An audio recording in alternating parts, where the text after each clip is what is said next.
오늘의 말씀은 누가복음 18장 9절부터 17절에서 보겠습니다. 또 자기를 의롭다고 믿고 다른 사람을 멸시하는 자들에게 이 비유로 말씀하시되 두 사람이 기도하러 성전에 올라가니 하나는 바리새인이요 하나는 세리라. 바리새인은 서서 따로 기도하여 이르되 하나님이여 나는 다른 사람들 곧 토색, 불의, 간음을 하는 자들과 같지 아니하고 이 세리와도 같지 아니함을 감사하나이다.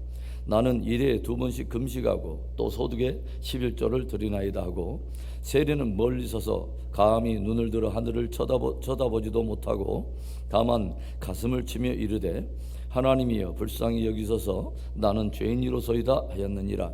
내가 너희에게 이르노니 이에 저 바리새인이 아니고 이 사람이 의롭다 하심을 받고 그의 집으로 내려갔느니라. 무릇 자기를 높이는 자는 낮아지고 자기를 낮추는 자는 높아지리라 하시니라. 사람들이 예수께서 만져주심을 바라고 자기 어린 아기를 데리고 오매 제자들이 보고 꾸짖거늘 예수께서 그 어린 아이들을 불러 가까이 하시고 이르시되 어린 아이들이 내게 오는 것을 용납하고 금하지 말라. 하나님의 나라가 이런 자의 것이니라. 내가 진실로 너희에게 이르노니 누구든지 하나님의 나라를 어린아이와 같이 받아들이지 않는 자는 결단코 거기 들어가지 못하리라 하시니라. 우리 믿음의 성도들이 늘 기억하며 늘 의식해야 할 것은 하나님의 시선과 하나님의 평가입니다. 자칭 내가 누구라 하는 것과 사람들이 나를 어떻다 하는 그런 평가가 중요한 것이 아니라 하나님께서 나를 누구라 하며 과연 하나님은 나를 어떻게 평가하시는가가 저와 여러분에게 매우 중요한 것입니다.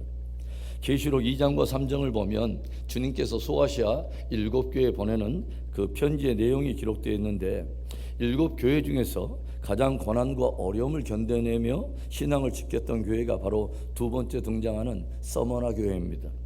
황제 숭배가 강요되고 반기독교적인 분위기가 확산되어가는 가운데 혹독한 환난과 궁핍을 견뎌내야 했던 서머나 교회, 그 서머나의 이름의 뜻은 모략이라고 하는 그런 뜻입니다. 깊은 고난을 상징하는 것이죠. 그런데 그 서머나 성도들을 향해서 주님께서 들려주시는 말씀이 바로 이런 말씀이었습니다. 계시록 2장 9절에 내가 너의 환난과 궁핍을 알거니와 실상은 내가 부요한 자니라. 자칭 유대인이라 하는 자들의 비방도 알거니와 실상은 유대인이 아니요 사탄의 회당이라. 주님은 핍박과 박해 가운데서 환난과 궁핍을 당하던 서머나 성도를 향해 주님께서 저들이 당하는 모든 환난과 궁핍을 알고 계신다고 들려주시면서 실상은 네가 부요한 자니라 라고 말씀하세요. 그리고 그 뒤에 또 어떤 말이 등장합니까? 자칭 유대인이라 하는 자들의 비방도 알거니와. 자칭 유대인이라 하는 자들이 있었다고 하는 거죠. 그런데 자칭 저들이 유대인이라 하는 그들을 향해서 주님의 평가는 과연 무엇이었는가? 저들은 유대인이 아니요 사탄의 회당이라 라고 주님은 단언을 내리셔요. 자칭 누구이며 자칭 어떻다 하는 것이 중요한 것이 아닙니다.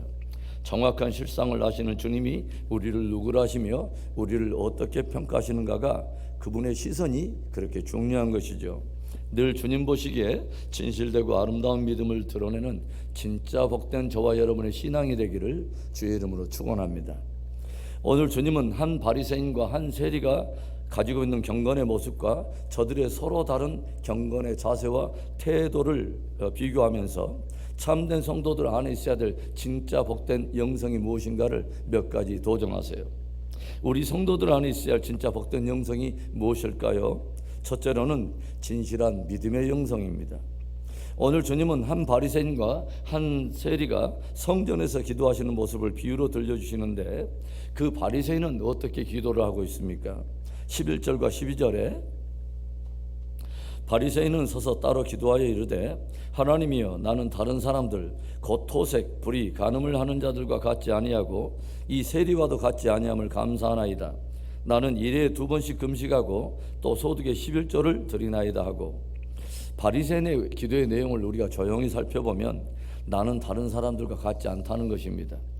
그리고 자신이 행한 금식과 어떤 11조와 같은 경건의 내용들을 열거하고 있어요. 불의나 토색과 간음을 행하지 않고 자기 자신의 어떤 경건을 지켜서 주님 앞에 거룩히 구별하여 드리는 것은 매우 소중한 것입니다. 그리고 일에 2번씩이나 금식하고 소득의 11조를 드리는 것 얼마나 귀한 경건입니까? 그런데 문제는 그것을 하나님 앞에서 자기 의처럼 내세우고 있고 다른 사람과 비교하여 자기 의의 내용으로 열거하고 있다고 하는 거죠. 어찌 보면 기도라기보다는 자기가 행한 것들을 내세우며 그것으로 스스로 아니하며 만족하고 있다고 하는 거죠. 그러니까 이 사람이 들은 것은 하나님 앞에서의 진실한 믿음에서 나온 것이 아니라 사람들 앞에서 자기 의를 내세우기 위한 외식이요, 그것으로 스스로 만족하며 스스로를 높이는 자의적 숭배였다고 하는 것입니다. 저와 여러분이 행하는 모든 경건과 삶이 진짜 주님 앞에서 행하는 그 믿음에서부터 흘러나오는 것이 되기를 주님의 이름으로 축원합니다. 우리 성도 안에 있어야 할 진짜 복된 영성이 무엇일까요? 둘째로는 진실한 회개의 영성입니다. 오늘 바리새인에 비해서 세리에 드린 기도의 내용은 또 어떻습니까?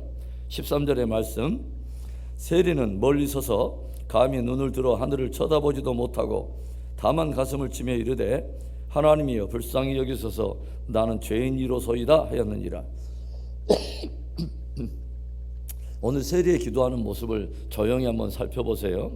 자신이 행한 일들을 하나님 앞에 나열하고 있는 바리새인의 그 주장하는 의로움에 비해서 너무도 초라해 보이는 자신의 삶을 돌이켜보며 감히 눈을 들어 하늘을 쳐다보지도 못하며 가슴을 치면서 드리는 세리의 기도는 하나님이여 불쌍히 여기소서 나는 죄인이로소이다.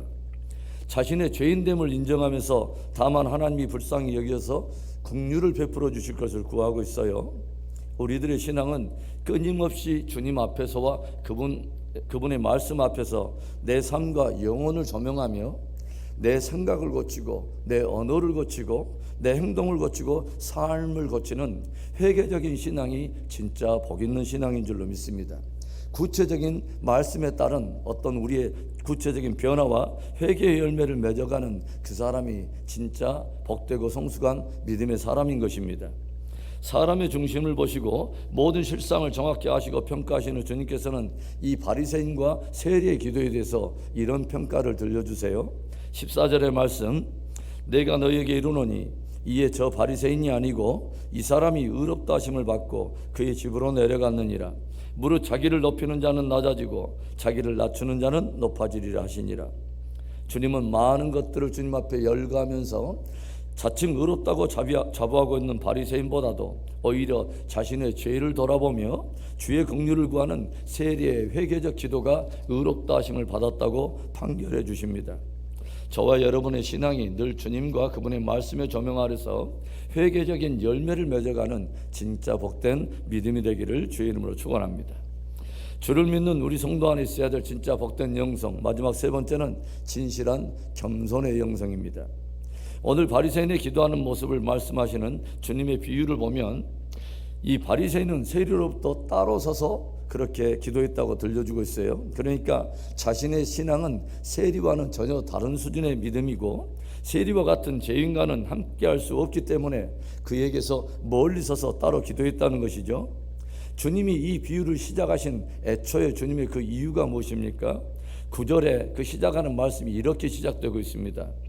또 자기를 의롭다고 믿고 다른 사람을 멸시하는 자들에게 이 비유로 말씀하시되, 주님은 자기를 의롭다고 굳게 믿고서 다른 사람들을 멸시하는 대상들을 대상으로, 그런 사람들을 대상으로 이 비유를 시작하셨다고 하는 거죠.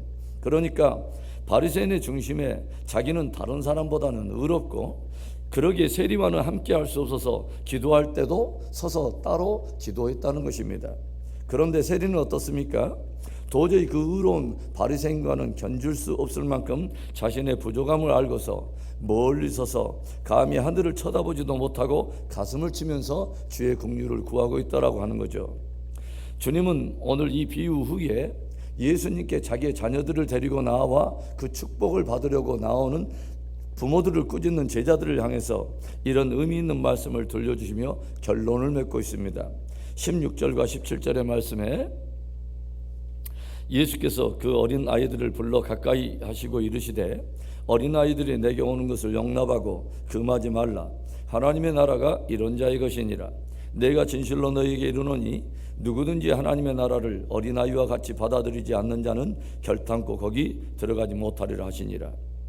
주님은 주님께 나오는 어린 아이들을 결코 금하지 말라고 경고하면서 하나님의 나라가 오히려 이런 자의 것이라 라고 엄중하게 경종해 주세요. 주님이 어린아이를 통해서 제자들에게 가르치고자 했던 그런 어떤 그 내용은 무엇이었을까요? 바로 어린아이들 안에 있는 순전함과 겸손함입니다. 주님은 당신을 따르는 제자들로 하여금 그 어떤 사람도 함부로 대하지 말 것이며 어린 영혼까지도 귀하게 여기며 그 어린 영혼들을 깊이 섬기는 겸손을 도전하신 것입니다. 사랑하는 성도 여러분, 저와 여러분에게 중요한 것은 자칭 어떻다는 스스로의 평가나 사람들이 어떻다는 사람들의 평가가 중요한 것이 아닙니다.